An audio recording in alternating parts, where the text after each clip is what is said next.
You very much, Aaron. So I'll preface the speech, and it's very similar to what we've done a couple times now. I've been tasked with presenting basically a presentation to a group of high school students describing what I do at work and in trying to encourage them to pursue a STEM career. So please look at this presentation with that lens, and I'll kick it off with some slides here.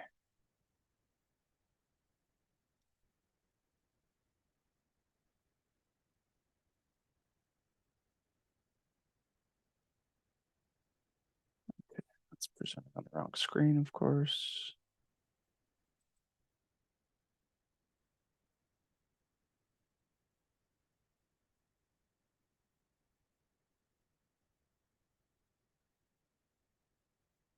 All right.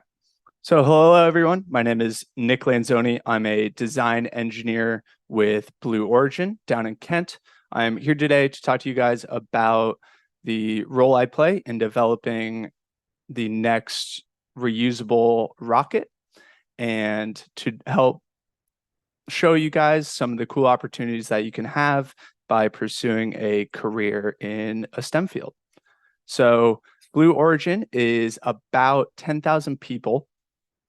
Of those 10,000 people, about 7,000 of them are working on the world's next reusable rocket, which is called New Glenn. This rocket is designed to really compete with some of the heavy lift rockets around the world. So that'll be Starship, the Falcon Heavy, Delta Heavy, and it is designed for variable different payloads, all the way stretching from satellites in lower or Earth orbit at the bottom of its range, all the way to Mars at the top of its range. Within the New Glenn rocket, again, massive, really big rocket, I am on the stage 1 team. And then within stage 1, I focus on the design of some of the internal tank components. So the first assembly that I'm in charge of is called the downcomer assembly. It can be simplified just thinking about it as this tube right here, which transports the liquid natural gas in our upper tank through our liquid oxygen tank to the engines.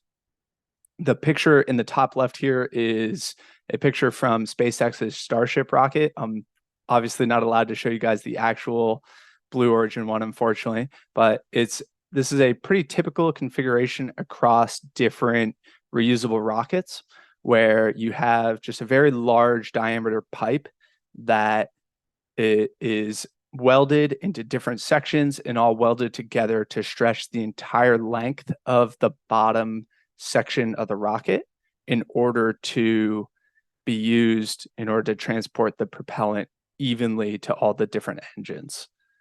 The design and my role exactly varies depending on what stage of the project you're in. So 3 years ago, when I first joined Blue Origin, it was a lot more of a blank sheet of paper. I was doing a lot more work on how to weld the different materials together, how thick the different parts need to be, how far apart certain stiffening elements need to be in order to withstand the horizontal and vertical loads during our landing events, as well as during descent when you experience a lot of heat into the assembly. And then now that we're closer to finishing up the project, my time is primarily spent interfacing directly with the people on the shop floor and ensuring that the intent of my design is correctly implemented and that there aren't any mistakes that could potentially harm the overall performance and function of the component as well as some of its support structure.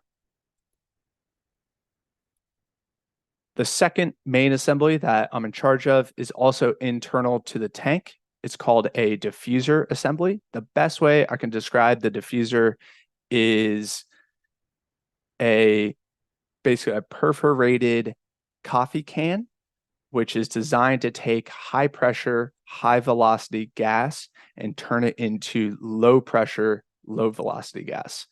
The diffuser exists because as a rocket is launching, you're burning propellant and you need to find something to replace the volume that the propellant took up with.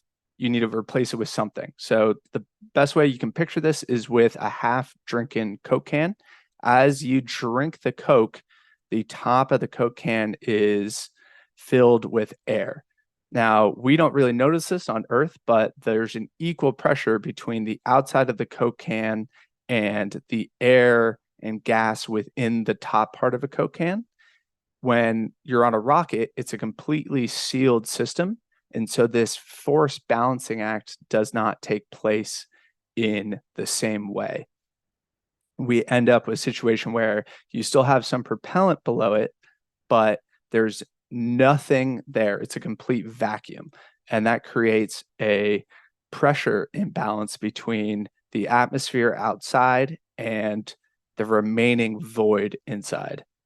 So our solution to this problem is to steal a little bit of exhaust gas from the engine, pump it up through the side of the rocket and shoot it back into the tank. And then it goes into my diffuser component and then distributes very evenly across the inside of the rocket or the inside of the Coke can, which improves our overall performance.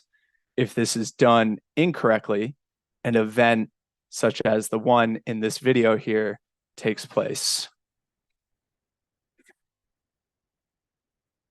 where you have nothing on the inside of the container and all the pressure on the outside of the container, and it cinches up and closes in on the part or the rocket, and you have a detrimental and complete collapse of your ability to function. So that's a good overview of what I do on a day-to-day basis. I now want to open up the floor for any comments and questions you guys have related to space, rocket design, or pursuing a career in STEM. Thank you very much. Thank you, Madam General Evaluator, fellow Toastmasters, welcome guests, and most especially Nick. Nick, I was unsure of what you really did. And you were talking about, we're going to explain this to a bunch of high schoolers. And I'm thinking, okay, this ought to be an interesting thing. After all, it's not exactly rocket science. And then by golly, I find out, yes, it is. It's exactly rocket science. So I had to kind of take a new tack to it. Now, I have to tell you, it's very hard to take a topic like that and dumb it down and still make sense to the average high schooler, because I'm an engineer by trade, and you had me very baffled in many places. But you managed to pull it off, and you did it with some understandable examples, like the Coke can. That was pretty good. And I was the whole time eyeballing that crushed container on the far side of it, wondering how that happened. And I could be wrong here, but it sounds like what you used was spent exhaust back into that chamber to create a structural stability. Is that correct?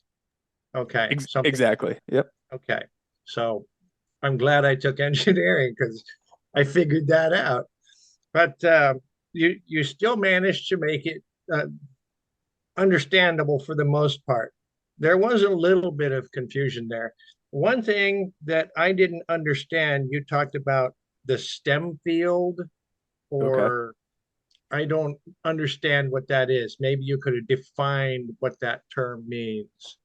So I was a little lost there. Your transitions went very smooth. You asked me to keep an eye on your transitions. I thought you did an excellent job of those. And you did dumb it down without costing your credibility. You sounded like you knew your stuff. You obviously do. You're working on Blue Origin.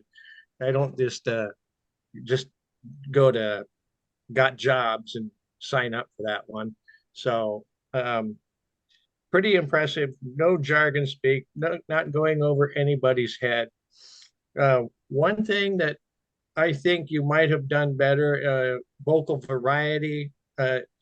When you're being instructive like this, it doesn't really lend itself to theatrics, but maybe there was a chance to do some more vocal variety or gestures. But again, the the subject kind of limited your ability to do that. And what you wanted me to look for, you used the real life examples. You wanted to find out if you were explaining things properly. You did a great job of that. And again, the transitions were super smooth. Um, I think that was fabulous. I would like to find out more about that from you if I get the chance just to talk to you about that. But I am really looking forward to finding out more about that and also hearing a lot more from you. Great job, Nick, Madam General Evaluator.